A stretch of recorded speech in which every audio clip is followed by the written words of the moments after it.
Okay, this is the second video about the information that was in a Game Informer magazine, and I found this online version on PlayStation Informer, and I'll post a link to that website in the description. And I'm gonna pick up where I left off. Now, Lara's evolution into a survivor isn't one she will make in isolation. The island's populated by more than just hostiles. A handful of survivors from the Endurance, which was, I didn't read this page, but Lara's ship that got destroyed and that she landed on the island with. That was the ship, the Endurance, okay. From Endurance have managed to keep breathing. Cutting to a new scene, we find Lara no longer in denial of her situation, but not necessarily better equipped emotionally or physically for the hardships ahead. Returning to camp in a cliffside village, Lara hovers over the body of her mentor, Conrad Roth, who has been gravely injured and rendered unconscious. Lara patches up Roth with supplies she scavenged, hoping for the best, but painfully aware that the situation is out of her hands. Roth wakes to a storm raging outside their base camp, commending Lara for the fine work she did on his wounds. Gently prodding, he states that the obvious, that he isn't going anywhere soon. Both Lara and Roth know the silent implications of this statement. The pair had plans to travel to a radio tower high above the village in hopes of signaling rescue. The task now falls squarely and solely on Lara. The vertical climb is rife with unsound footing, derelict structures. Lara has reason to be distressed. "Yeah, I was afraid you were going to say that," confesses Lara, in a candid moment of self-doubt. She looks away from Roth, as if embarrassed. While Lara has latent strength of character, she's made a habit of relying on other people. Roth is an imperative character in Lara's growth and self-discovery and makes a meaningful attempt at reassuring her, reminding her that she is in fact a Croft. Roth hands Lara a blood-red climbing axe, fiercely sharp on one end. "I don't think I'm that kind of Croft," counters Lara, accepting the tool. I like my accent. Accepting the tool and the burden with a look of defeat. "Let's hope I'm a fast learner."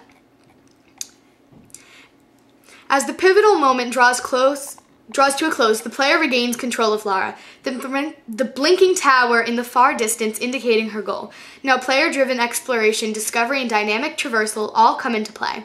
Crystal's goal? To eliminate illusion. Sorry, again, blurry words. I think that the major difference between this game and the old is the concept of smoke and mirrors, begins Daryl Gallagher, the studio head at Crystal Dynamics.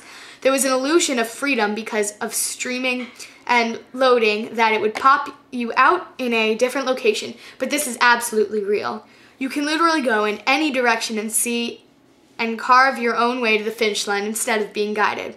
While open world isn't exactly the right way to describe Tomb Raider, the experience isn't about navigating from point A to point B in a linear fashion. Narrative and character development are still paramount, so scripted moments should be expected. The island is littered with incentive to explore, however, and Lara is free to revisit locations as she grows. The character growth is tangible, and for the first time ever in Tomb Raider title, Crystal realized that the character couldn't evolve from a narrative standpoint without progressing being mirrored in play. Lara will become stronger, better, and more fit for survival, which each obstacle she overcomes. It was important in the game to not only deliver the character arc of Lara Croft emotionally, but to deliver in the gameplay as well, so that the character gets to grow into a hardened survivor, says experienced director Noah Hudges. As the game unfolds, Lara will scavenge new tools and gear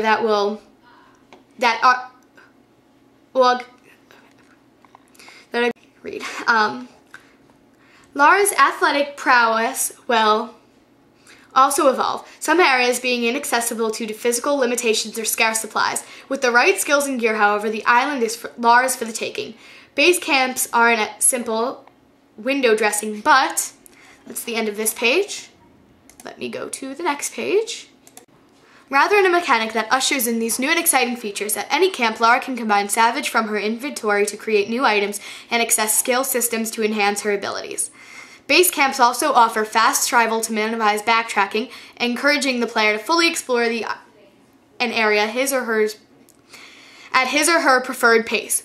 While information about the scavenging mechanic is tightly guarded, Crystal Dynamics made clear that Tomb Raider won't delve in simulation territory, gathering food, water, and other valuable resources intended to ground the game in realism and again, facilitate exploration.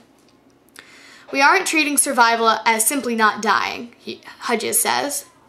Or Hughes. Hughes or Hughes, whatever. This isn't about walking around an island and picking berries, Neuberger expands, but it is giving a reward for exploration that can feed back into the action pacing of the game. We want these systems to have flexibility for different player types. The action gamer can pay less attention but still get something out of this, and people who like to explore will be rewarded with something more fulfilling. These rewards will include uncovering new items, resources, and clues as the island's mystery. Surprising even herself, Lara proves capable of climbing the radio tower. Although an undisclosed stretch of time has passed, Lara awaits an incoming plane that responded to her SOS, heart filled with hope. The sound of sputtering engines signals the craft's arrival, but a glance over Lara's shoulder makes it obvious that the plane isn't poised for landing. Lara begins at full speed, hurling herself head over heels down a steep slope, the wreckage in hot pursuit, marking one of Crystal Dynamics' high-action set-piece moments. The player remains in full control as the scenario unfolds, something that would have been traditionally reserved for a cutscene. Lara gains momentum as the player navigates her to relative safety, trying to find a path in the hillside that will leave her least bruised and broken. If she survives without being panicked by a turbine or impaled on debris, one final command will secure her grip on the cliff's edge, keeping her from plummeting into the ocean below. After the plane's husk ejects to the ocean, Lara climbs the solid ground. She survived another attack by the island. Her rescuer wasn't so lucky, and we're left pondering the mystery of the island once more. Why is it impossible to escape the isle's gravitational pull? Why has its shore become a graveyard of dilapidated vessels? What do the natives want from the remaining Endurance crew? Lara's fate is inextricably tied to unearthing the secrets of her geological captor, and she becomes more adept. There is no doubt she will discover the truth, rational or otherwise. Lara Croft's multimedia empire may have been built on a single foundation of tranquility, but Crystal Dynamics is a single-minded, focused on the horizon. Its goal of crafting a relevant character in the new age in gaming is an ambitious one. We may think we know who Lara Croft is. Defiance, tragedy, and triumph. Sorry, again, the words were blurry. Just keep checking back at my channel because I plan on keeping you guys updated. Alright, bye.